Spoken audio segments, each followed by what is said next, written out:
welcome back. I'm glad you're here with me again. Just a little update. I'll see I got a little graphic now and some music to start off. Like I said, I'm trying to be professional. I'm working my way there. Just want to let you know that I have all my social medias on that little intro. I've added TikTok for my videos yesterday, my preview videos. I only uploaded those on Facebook and Instagram. I'm going to be trying to upload on all my platforms. So whichever one that you like the most, you feel most comfortable with, just jump on there and join me. Like, share, everything. I'm trying to learn how to do this. I'm trying to start getting my name out there and hopefully immediately have a job next summer when I graduate. So I appreciate you being here. Thank you so very much. The only game I really got to watch yesterday was San Francisco and Dallas, of course. And for all my Cowboys fans, I am not going to give you a hard time today or on this video. This is my professional space. Now, if we talk personally, then I will give you a hard time, but this isn't the place or the time for that. So my biggest takeaway is that San Francisco won for the reasons I thought they would, but not in the way that I thought they would. I figured you have two great defenses, two great pass rushers, two kind of shaky offensive lines, a lot of talent in the skill positions. I figured it would be about who could get their receivers open before pressure got there. And I picked San Francisco because I thought that Kyle Shanahan could scheme up something to get the receivers open. I trust Kyle Shanahan more than I trust Mike McCarthy. It kind of went that way. San Francisco was able to get receivers open. Dallas couldn't, but Dallas also couldn't get pressure. San Francisco neutralized Micah Parsons way better than I thought they could. They chipped him. They just flat out blocked him way more than I thought he would get blocked in one-on-one matchups. Then the chips from the running backs. It was just a really beautiful performance, and I didn't expect it to go that well. I thought that he would get pressure. Dak got a little bit more pressure. He wasn't running for his life, but the pocket was collapsing on him, and he just couldn't find anywhere to go with the ball. The biggest thing, well, not the biggest thing, but another big takeaway is that I am finally sold on Brock Purdy. I won't say I resisted it, but when you have that much talent around you, it's a little bit easier to look good than it is for other people. So I was kind of taking a wait and see approach. He sold me. I won't doubt him anymore. The kid looks good. Cowboys fans, I know y'all are all over Dak. You always are. Dak is the least of your problems. From what I saw last night, the pressure wasn't getting there. The receivers weren't getting open. The defense was getting mauled just completely. For that Dallas defense to give up 42 points is just absurd. I don't know how they managed to screw this game up like that. I thought that it would be a low-scoring game. I thought that both defenses would do a pretty good job. Dallas's defense didn't show up. And for all the issues that Cowboys fans have with Dak, I think I like Dak more than most Cowboys fans do.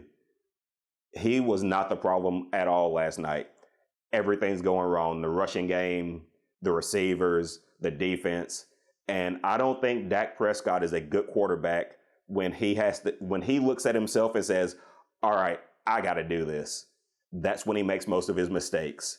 And out of his 3 interceptions today, 2 of them were on him. One of them was off his receiver's hands, the one from Fred Warner, and he couldn't do anything about that. But if Dak decides that I got to do this, then he's going to make a mistake.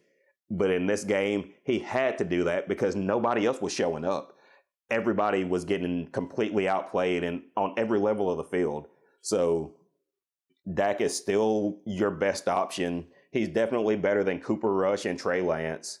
He's better than anybody that is out there and available. He's better than anybody that you can trade for, or at the very least, once you factor in how much you have to trade to get somebody else, they're not as valuable as Dak is. And he's just I still got him as a top 10 quarterback, personally. I know a lot of you don't, but I think he's still there. If I have any complaints about San Francisco, I still think Kyle Shanahan tries to get a little bit too cute in his play calling.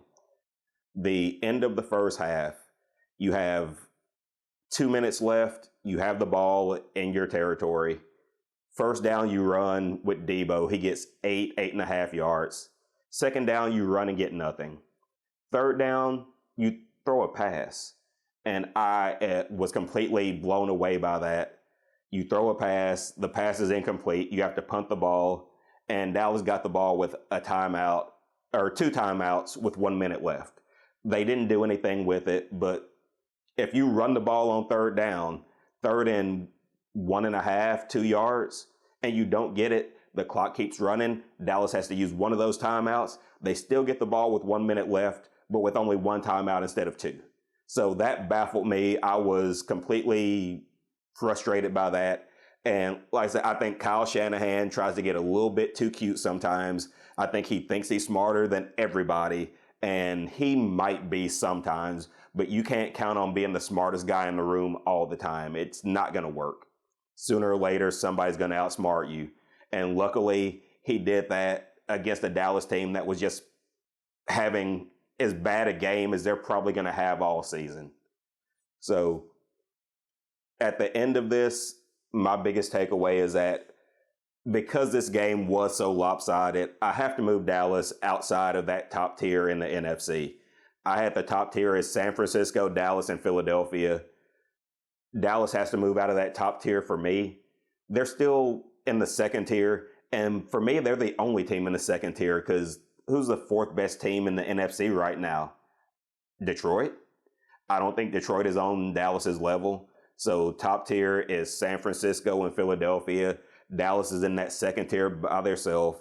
If they get that offensive line healthy and figure out what went wrong with the defense, they can jump right back into that first tier. And Detroit after that, who is better than I thought they'd be. They're a good story. But when it comes down to it, I really don't think that they are on the level of those top 3 teams. So San Francisco beat Dallas. It was a fun game for me to watch as a Niners fan. It wasn't the great back and forth battle that I expected, but it was something, and we'll see if Dallas can pick up the pieces and if San Francisco can keep this going.